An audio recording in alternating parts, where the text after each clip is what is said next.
Assalamualaikum warahmatullahi wabarakatuh.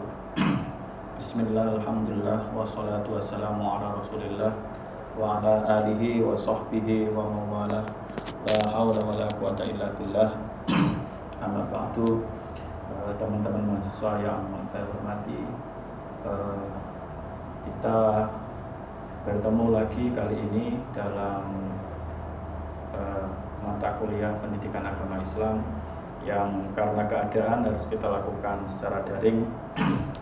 Dan semoga walaupun ini dilakukan secara daring tidak mengurangi bobot nilai, manfaat, dan keberkahan ilmu yang akan kita cari.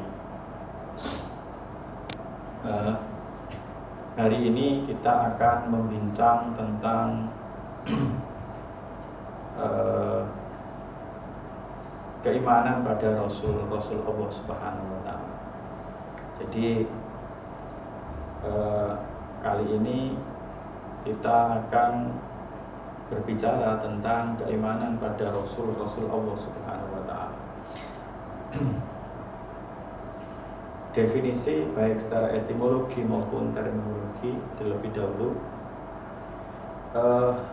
Rasul secara bahasa berarti orang atau utusan yang membawa risalah, kabar atau berita dari suatu daerah ke daerah lain, min makan ila makan akhar, atau dari satu orang ke orang lain, min sahsin ila sahsin akhar. Nah, oleh karena itu secara istilah para utusan Allah disebut sebagai rasul. Dalam arti rasul yakni orang yang membawa kabar, berita dan risalah dari Allah Subhanahu wa Ta'ala kepada manusia menuju ke jalan hidayah Allah Subhanahu wa Ta'ala yang benar. Jadi itulah makna rasul. Jadi rasul itu utusan. Lalu ada yang perlu kita pelajari tentang perbedaan antara nabi dan rasul. Antara nabi dan rasul. Karena seringkali dua istilah ini kemudian dicampur adukkan, padahal sejatinya memang berbeda. Gitu. Kalau nabi itu sebagaimana di layar ini ada, itu adalah orang yang merdeka, diberi wahyu syariat, namun perbedaan di sini tidak diperintahkan untuk menyampaikannya. Sedangkan rasul adalah seorang laki-laki yang merdeka, diberi wahyu syariat kepadanya dan diperintahkan untuk menyampaikan. Ini adalah perbedaan antara nabi dan rasul.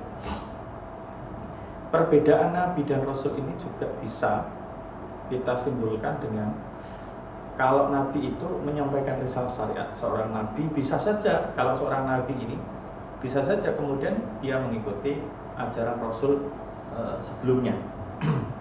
Misalnya Nabi Harun ini tidak membawa syariat, tapi beliau mengikuti ajaran Nabi Musa alaihissalam. Jadi itulah adalah perbedaan nabi dan rasul. Sedangkan jumlah nabi dan rasul itu dalam beberapa riwayat disebutkan jumlah nabi itu sebanyak 124.000 atau 120. Ini diriwayatkan dari riwayat Ahmad. Jadi dalam riwayat Imam Ahmad disebutkan antara 120 dan 124. Sedangkan jumlah rasul itu antara 313 sampai 315, masih dalam riwayat Ahmad. Nah, bagi kita umat Islam ada satu kewajiban, yakni meyakini nabi dan rasul sebagai dasar kita menjadi orang beriman itu sebanyak 25 nabi dan rasul. Ini perbedaannya.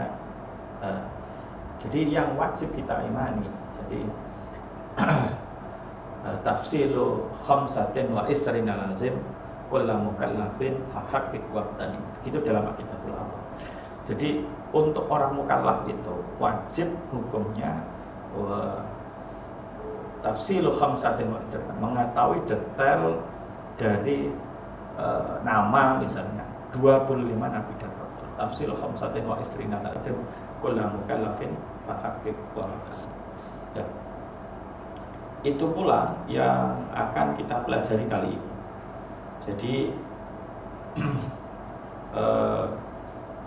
supaya kita kemudian tidak berdosa karena kita sudah menjadi mukallaf, tapi kemudian kita tidak mampu mengetahui 25 nabi dengan perincian-perincian. Minimal kita tahu dia keturunan siapa, diutus di mana, dan lain sebagainya. Atau misalnya kalau ternyata dia nabi yang membawa risalahnya bagaimana, ini juga penting kita ketahui.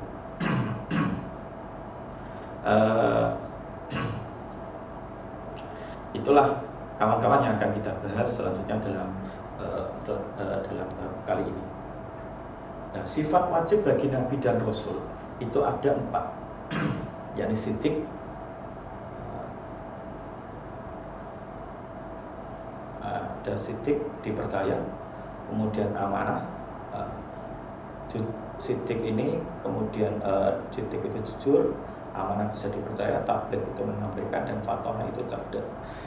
Nabi itu misalnya Rasulullah SAW bisa jadi dalam banyak sejarah kita ketahui Rasulullah SAW itu ummi, tidak bisa membaca dan menulis. Tapi bukan berarti kemudian Rasulullah itu mempunyai IQ di bawah rata-rata. Justru sebaliknya, Rasulullah itu dengan tanpa kemampuan membaca dan menulis itu merupakan sebuah kelebihan. Pun toh tanpa kemampuan membaca dan menulis itu, beliau mampu kemudian melakukan gerakan-gerakan yang sedemikian luar biasanya dengan tuntunan-tuntunan ilahi yang kita percaya sampai hari ini. Misalnya saja beberapa hadis ayatun nubuwah, beberapa hadis yang menceritakan tentang ayatun nubuwah, tentang tanda-tanda kenabian, itu beliau mampu memprediksi hal-hal yang akan datang misalnya, atau beliau mampu menjelaskan struktur sosial, menyelesaikan, membuat solusi ketika ada masalah-masalah di lingkungan. Bahkan itu dilakukan misalnya mampu berdiplomasi dengan orang-orang pembesar-pembesar di sekitarnya. Ini tentu keistimewaan yang luar biasa bagi seorang Rasulullah yang kita ketahui ummi, tidak bisa membaca dan menulis gitu. Nah, selanjutnya kita sifat mustahil bagi Nabi dan Rasul. Pertama, al-kadzib, berbohong. Rasul itu tidak mungkin berbohong. Makanya Rasulullah mengatakan, bahkan ketika saya bercanda itu saya tidak pernah berbohong. Rasul tidak mungkin berkhianat. Karena kalau berkhianat ajalnya jelas ada yang dipotong, ada yang diselewengkan. Rasul tidak mungkin berkhianat. Atau kitman, menyembunyikan. Makanya kita tahu bahwa kelihatan misalnya Nabiullah Musa, begitu beraninya Nabiullah Musa itu ya karena memang Rasul itu tidak mungkin bersifat menyembunyikan. Jadi walaupun apapun resikonya yang terjadi dari dakwah itu, ya Rasul itu akan selalu menyampaikan. Misalnya Musa harus berhadapan dengan Fir'aun, atau misalnya ada Ibrahim yang harus dibakar misalnya, atau siapa misalnya yang harus yang Rasulullah harus berhadapan dengan orang-orang kafir Quraisy. Itu karena memang mustahil bagi seorang Rasul menyembunyikan ajaran, dan mustahil bagi Rasul juga bersikap mempunyai sifat bodoh, karena tidak mungkin sesuatu yang besar seperti risalah itu diturunkan pada orang-orang yang IQ-nya di bawah rata-rata, atau misalnya IQ-nya rata-rata saja, jelas tidak mungkin. Itu sifat jaiz bagi Nabi dan Rasul itu sifat-sifat al-a'rad al-basyariyah, yang sifat-sifat kemanusiaan yang tidak mengurangi keagungan Nabi dan Rasul, seperti lapar, haus, menikah, dan lain sebagainya. Justru dari sinilah kemudian kita tahu bagaimana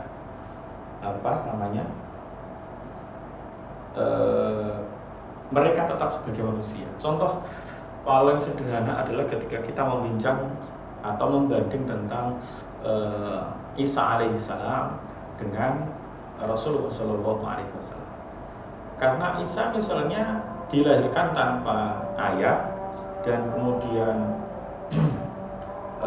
tidak menikah begitu, dibandingkan dengan Rasulullah Muhammad SAW, maka umat Islam lebih bisa menerima ajarannya Nabi Muhammad dan tidak pernah menganggap Nabi Muhammad sebagai Tuhan. Ya karena ada al-a'rad al-basyariyah, ada sifat-sifat kemanusiaan. Toh tidak mungkin misalnya menganggap Rasulullah Muhammad SAW sebagai Tuhan. Toh dia menikah, gitu. Beliau menikah, beliau lapar, gitu. Beliau haus. Termasuk Nabi Isa. Dan gara-gara Nabi Isa tidak menikah, misalnya tidak punya ayah, begitu saja sudah berkembang menjadi sesuatu yang dikultuskan menjadi Tuhan dan lain sebagainya. Jadi al-a'rad al-basyariyah itu gunanya begitu. Gunanya untuk bagaimana umatnya tetap menganggap para rasul itu sebagai manusia biasa. Jadi untuk mengurangi potensi mereka dituhankan karena keistimewaan-keistimewaan yang mereka miliki. Gitu. Ada 25 nabi dan rasul, ada Adam, Idris, Nuh, Saleh, Ibrahim, Lut, Ismail, Isa, Yakub, Yusuf, Ayub, Su'aib, Harun, Musa, Ilyas, Zulkifli, Dawud, Sulaiman, Ilyas, Yunus, Zakaria, Yahya, Isa dan Rasulullah Muhammad SAW. Ini harus hafal gitu ya. Mukallaf itu harusnya hafal tentang nama-nama nabi dan rasul. Dan Rasul Ul Azmi itu adalah Rasul yang mendapat cobaan yang dahsyat, yang merupakan Rasul-Rasul pilihan. Di antara Rasul-Rasul Ul Azmi itu adalah Nabi Nuh itu yang sampai kemudian rakyatnya ditenggelamkan, anaknya Kan'an itu sampai kemudian tidak mau diajar, luar biasa. Kemudian ada Nabi Ibrahim juga dicoba dengan segala macam cara, misalnya sampai disuruh nyembelih anaknya dan lain sebagainya. Ada juga Nabi Musa ini juga cobaannya luar biasa, harus hidup bersama Fir'aun misalnya. Nabi Isa juga tak kalah. Nah, yang luar biasa juga Nabi Muhammad SAW. Ini juga cobaannya luar biasa. Maka 5 orang ini digelar sebagai Rasul-Rasul Ulul Azmi. Ya, rincian para Rasul sebagai saat kita sebagai mukallaf. Nabi Adam, kita ketahui Adam adalah bapak seluruh manusia yang diciptakan oleh Allah Subhanahu wa taala bila abin wa gitu. Jadi tanpa bapak dan tanpa ibu. Ini makanya kemudian ini yang pertama kali. Terus yang kedua Idris itu bin Yarid bin Mahlayil bin Kene bin Anus bin Sis bin Adam, dilahirkan di Babilonia, Irak dan menetap di Mesir. Diutus setelah Nabi Sis kepada keturunan Qabil bin Adam. Diturunkan untuk umat yang dilahirkan dari Qabil dan Qabil bin Adam. Nuh alaihissalam itu bin Lama bin Matuslah bin Idris bin Yarid bin Kinin bin Anus bin Sis bin Adam, dilahirkan di Irak. Jarak antara Nabi Nuh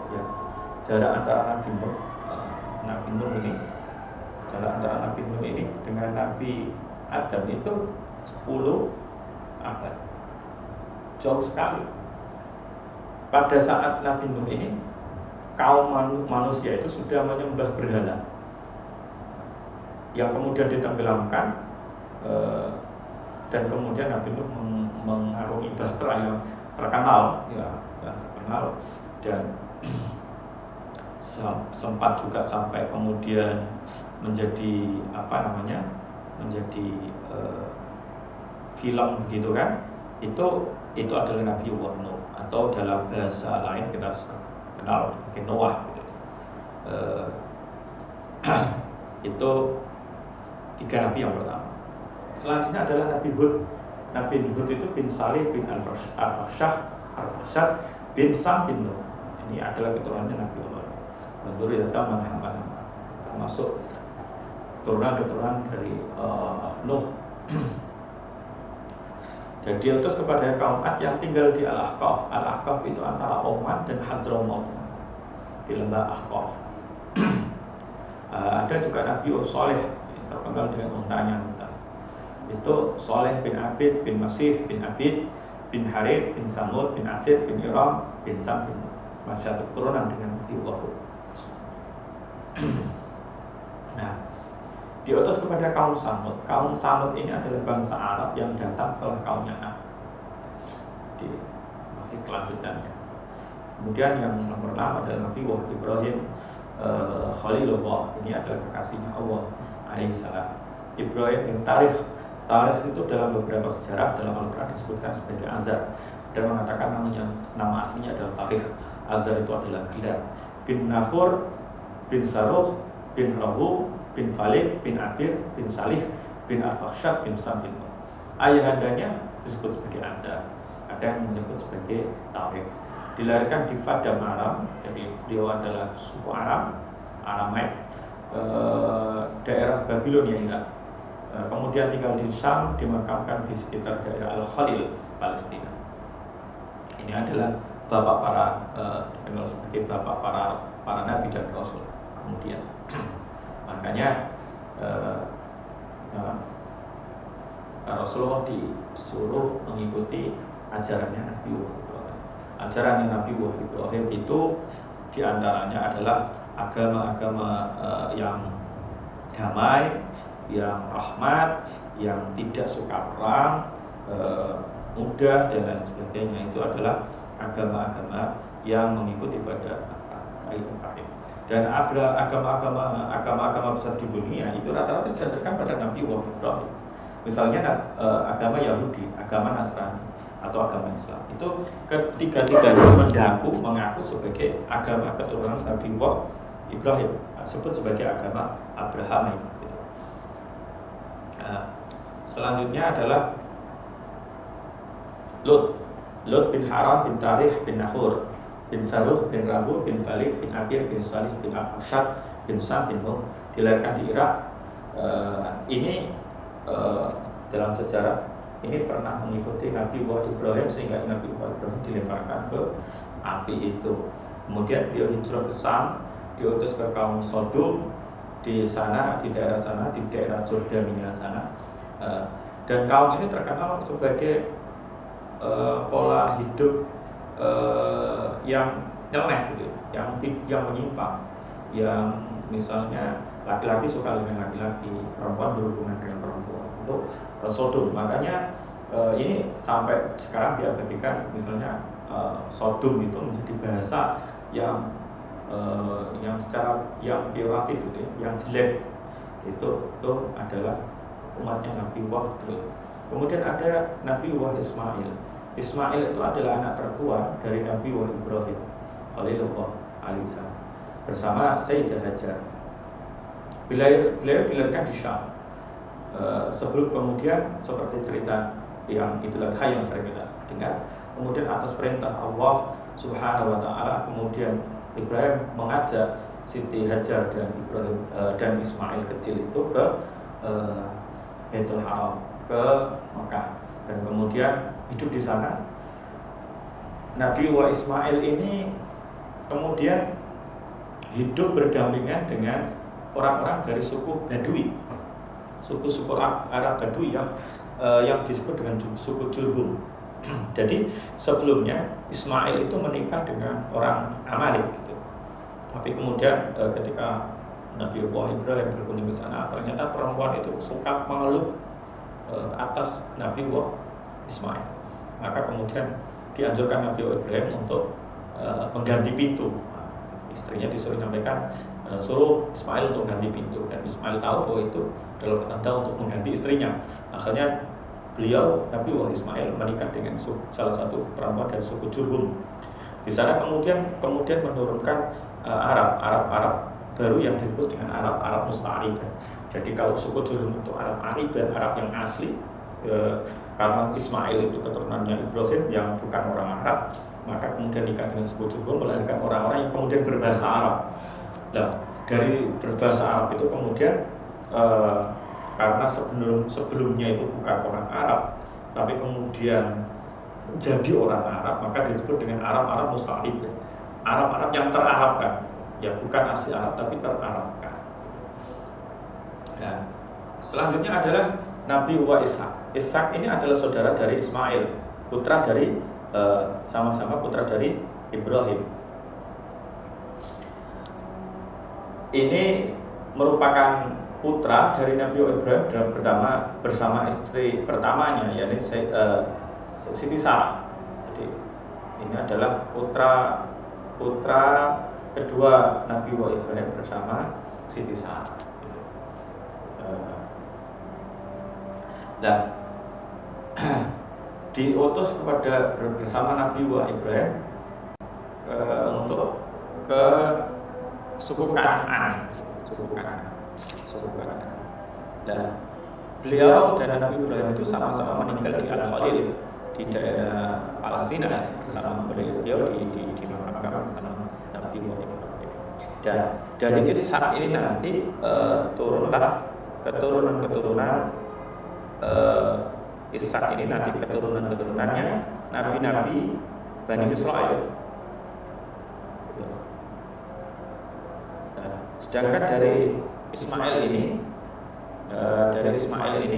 akan turun seorang nabi besar, penghulu para nabi yang kita sebut dengan Nabi Muhammad Shallallahu Alaihi Wasallam. Jadi ini nanti yang turun Nabi Muhammad, yang Ishak ini nabi-nabi Bani Israel. Jadi semua rata-rata berujung pada Nabi Ibrahim alaihissalam. Yang ke-10 Nabi Yakub, lahir di Palestina, kemudian beliau hijrah ke daerah Haram di Irak, tempat pamannya. Di sana kemudian beliau diutus menjadi Rasul, mempunyai keturunan yang banyak, dan termasuk Nabi Yusuf dan saudaranya Bunyamin. Darinya kemudian dinasabkan Israel. Jadi Israel itu sebenarnya adalah nama lain dari Yakub. Yang mengatakan nama aslinya adalah Israel. Yisra itu dalam bahasa dulu itu disebut sebagai Abdul, hamba. El itu dari kata Elohim atau Ilahu dalam bahasa Arab, yang berarti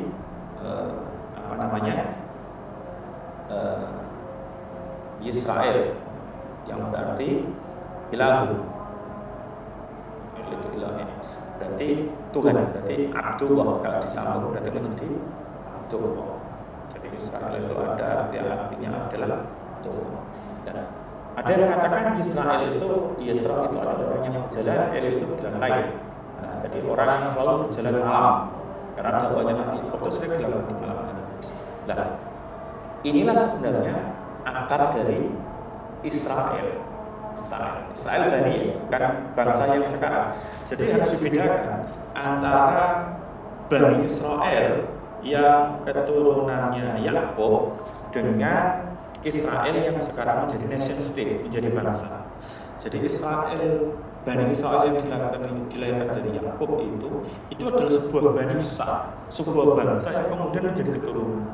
Sedangkan Israel yang sekarang itu adalah nation state, adalah negara. Ya sama saja, misalnya bisa saja dia bukan keturunan Yakub sama sekali, atau malah dia justru orang Arab. Tapi kemudian karena hidup di Israel, maka dikenal sebagai bangsa Israel. Padahal kalau merujuk pada sejarah, Israel itu harusnya berkaitan dengan Nabi Yakub. Yang putra dari Yakub adalah Yusuf alaihissalam. Ya, Yusuf bin Yakub bin Ishak bin Ibrahim menjadi perdana menteri di Mesir, yang kemudian membawa keluarganya dibawa ke Mesir. Di sini kemudian Bani Israel itu menyebar di Mesir. Bani Israel kemudian menyebar di Mesir. Nah, pada waktu ini Bani Israel ketika diboyong oleh Yusuf itu mengikuti seorang kerajaan yang sebenarnya bukan asli orang Mesir, bukan asli Kipti. Maka ketika kerajaan itu kemudian ditaklukkan orang Kipti asli, orang Mesir asli, maka kemudian orang Israel karena dianggap sebagai pembantu dari orang yang dulu menjajah Kipti, dulu menjajah Mesir asli itu, maka kemudian orang Israel itu kemudian dijadikan warga kelas 2 karena dulu membantu sama dengan membantu penjajah. Ada yang Nabi Ayub. Ayub bin Maus bin Saraf bin Al-Ais, yang mengatakan namanya Saraf bin Ishaq bin Ibrahim bin Talib bin Nahor bin Saruf bin Rabu bin Malik bin Akir bin Salih bin Abshak bin Sa'd bin Mu'ad. Dilarikan di Sam, tinggal di Sahel Hauran Selatan, di Syria, diutus kepada kaum Al-Amin dan Al-Amriyin. Jadi ini Nabi Ayub. Selanjutnya ada Nabi Su'aib. Su'aib itu termasuk golongan dari golongan Nabi yang Arab. Jadi ada Nabi itu yang Arab. Jadi ada Nabi yang Arab. Dan kemudian ada diutus kepada golongan Madian. Madian ini merupakan penduduk Aika. Aika itu juga julukan untuk sebuah pohon yang mereka sebenarnya disebut sebagai Al-Aika. Ya. Jadi ada itu. Kemudian ada Nabi Harun. Harun ini adalah kakak tua, kakak lebih tua 3 tahun dari Nabi Musa. Dari dulu Fir'aun itu kalau mau membunuh itu 1 tahun ini membunuh anak orang orang Israel, 1 tahunnya pengampunan, kemudian bunuh lagi pengampunan. Dan beliau itu pas waktu pengampunan beliau lahir sehingga tidak dibunuh.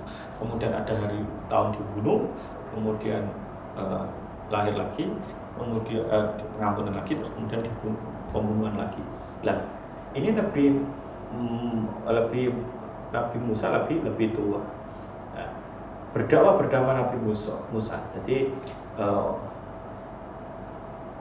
ini merupakan salah satu bukti kekeramatan Nabi Musa, karena yang mendoakan Harun jadi nabi itu ya Nabi Musa alaihissalam. Nah, waj'alni waziran min ahli Harun akhi. Nah, jadi terus kemudian ada Nabi, salah satu Nabi Ulul Azmi yang juga ini Nabi Musa alaihissalam. Nah, ini Musa itu bin Imran bin Qais bin Azir bin Lawi bin Yakub, dilahirkan di Mesir. Pernah berbicara, Allah Subhanahu wa taala pernah berbicara kepada Musa, maka dijulukan Nabi Musa ini punya julukan sebagai Kalimullah, orang yang pernah berbicara kepada Allah.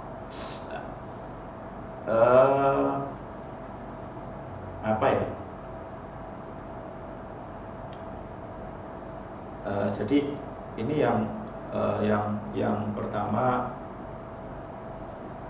yang pertama pernah berbicara kepada Allah itu di Bukit Tur. Beliau dikaruniai satu kitab namanya Taurat. Sedangkan nanti pada gilirannya ada Nabi Dawud dengan Zabur atau Torah. Ya. Beliau diselamatkan dari kejaran Fir'aun. Beliau Nabi Musa ini menyelamatkan Bani Israel dari kejaran orang Kipti. Kipti itu ya dipimpin oleh Fir'aun.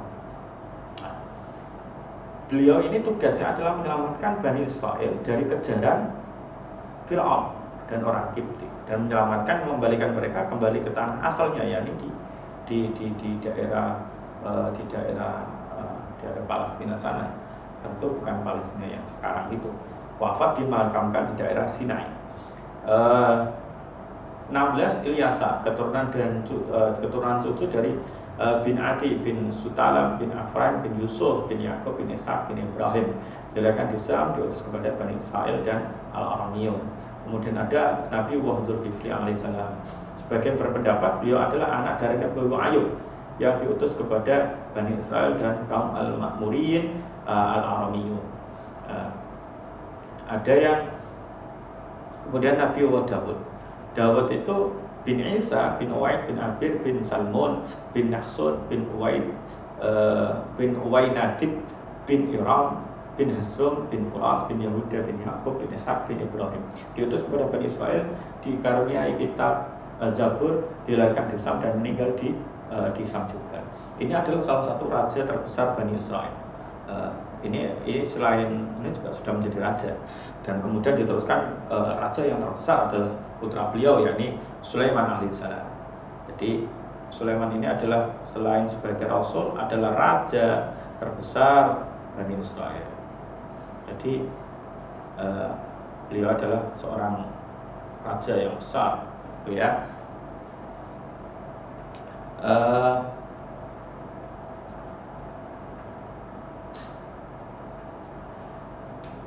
Lalu beliau dilahirkan di Sam, meninggal di sana. Beliau benar-benar menjadi raja yang terbesar.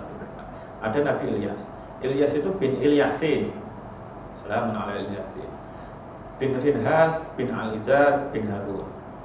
Dilahirkan di Syam, diutus kepada kaum Ba'labaka di barat Damaskus yang menyebar kepada berhala Ba'lan. Karena ingin dibunuh, maka Nabi Ilyas ini kemudian meninggalkan kaumnya.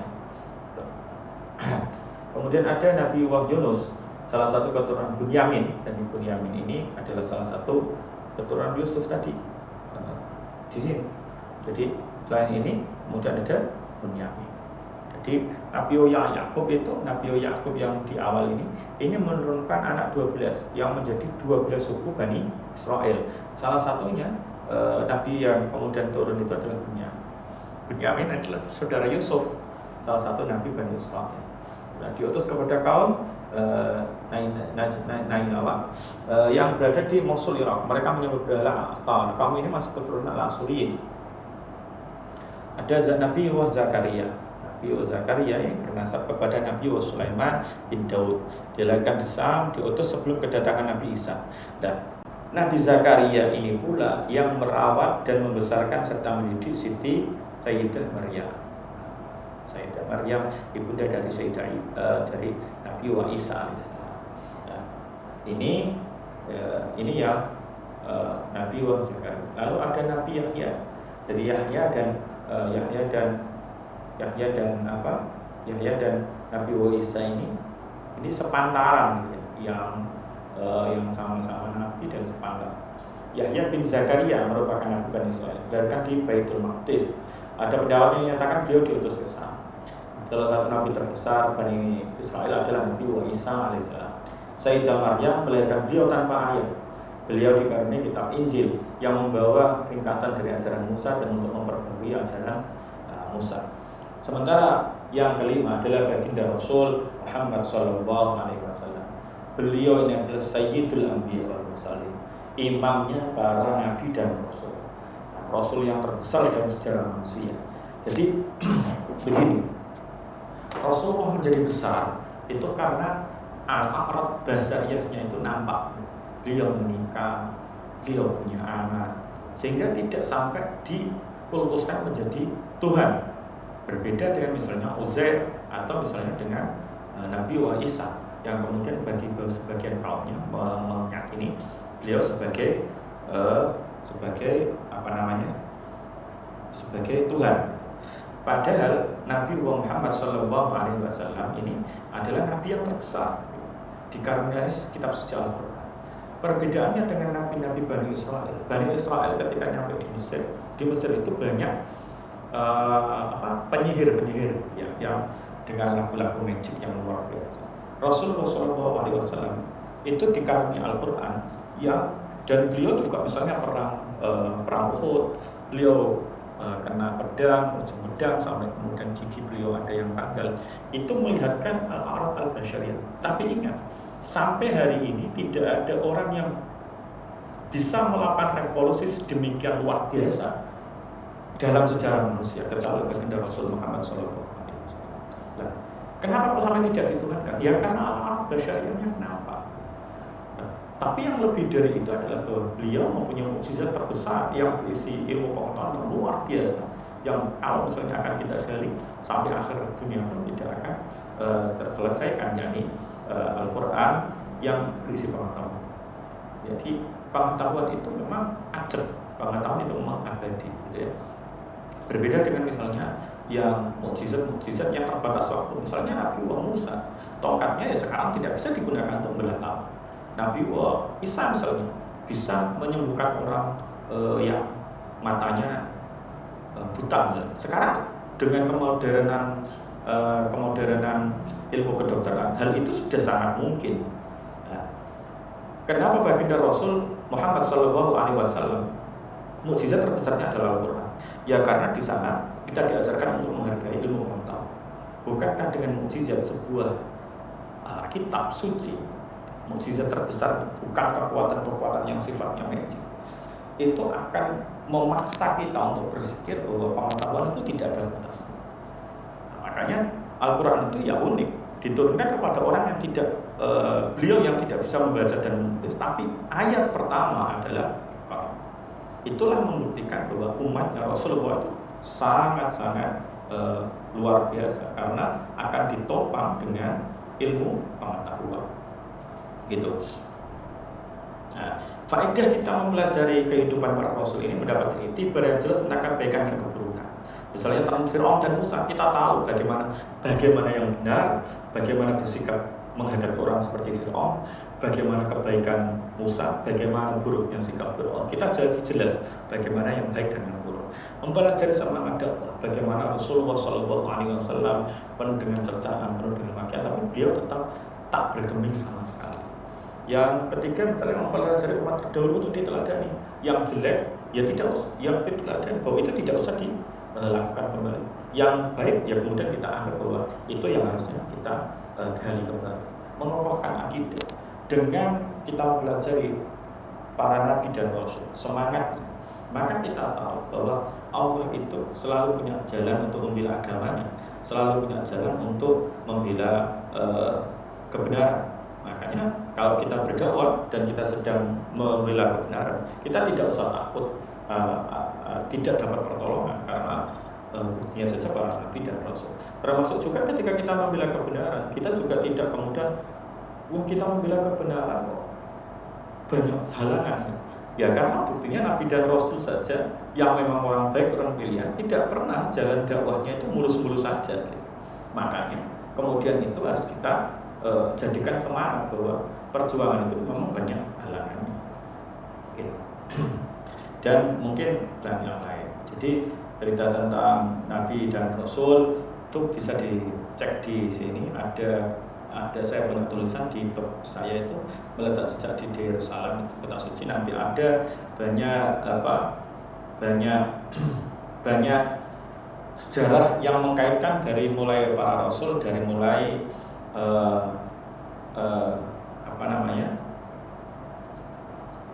dari mulai Nabi Adam sampai Nabi Muhammad SAW. Jadi saya punya tulisan yang agak panjang lebar di blog saya, itu bisa dicek di sana. Nanti ada keterkaitan dari semua nabi itu selalu terkait, selalu ada pohon nasabnya, selalu ada keterkaitan di sana sini. Mungkin begitu yang bisa saya sampaikan. Semoga ada manfaatnya terutama bagi saya dan bagi kita semua. Wallahul muwaffiq ila aqwamit thoriq. Assalamualaikum warahmatullahi taala wabarakatuh.